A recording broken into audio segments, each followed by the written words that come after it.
ইডলির সঙ্গে বাদামের চাটনি বানাচ্ছি। এটা হচ্ছে কাঁচা বাদাম, এটাকে ফ্রাই করে নেব, অল্প অল্প ফ্রাই করব, বেশি না। বাদামের চাটনির সঙ্গে কী কী দিচ্ছি আপনাদের দেখাচ্ছি। বাদামটা ফ্রাই করার পরে মিক্সির জারে দেবো। পেঁয়াজ কেটেছি, ছোটো একটা পেঁয়াজ, তার অর্ধেকটা নিয়েছি। রসুন, ছোটো একটা রসুন, তার কোয়া ছাড়িয়ে কোয়া রেখেছি, ওটা অল্প একটু তেঁতুল আর শুকনো লঙ্কা, কারি পাতা, নুন, এগুলো বাদামের সঙ্গে দিয়ে চাটনি বানাবো।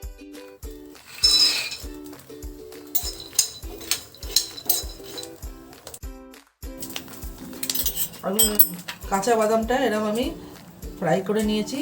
পুরো ফ্রাই হবে না, অর্ধেক ফ্রাই অর্ধেক কাঁচা থাকবে, তাহলে চাটনি খেতে ভালো লাগবে। শুকনো লঙ্কাটা যেটা আমি রেখেছি চাটনির জন্য, অল্প একটু তেল দিয়ে ওটাকে ফ্রাই করে নিতে হবে।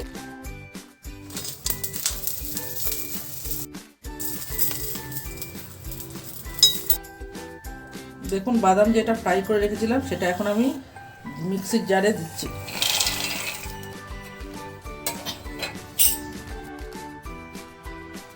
লবণ দিচ্ছি, অল্প একটু লবণ, বেশি দিলে নুন বেশি হয়ে যাবে, লবণ বেশি হয়ে যাবে।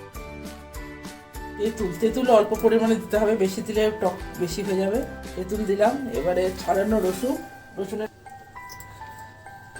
কুচানো পেঁয়াজ,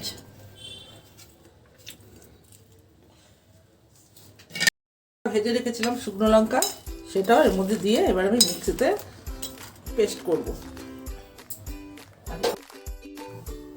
চাটনি মিক্সিতে পেস্ট করে নিয়েছি। এবারে কারি পাতা আর সর্ষে ফোড়ন দেবো, দিয়ে চাটনির সঙ্গে মিক্সড করে দেবো।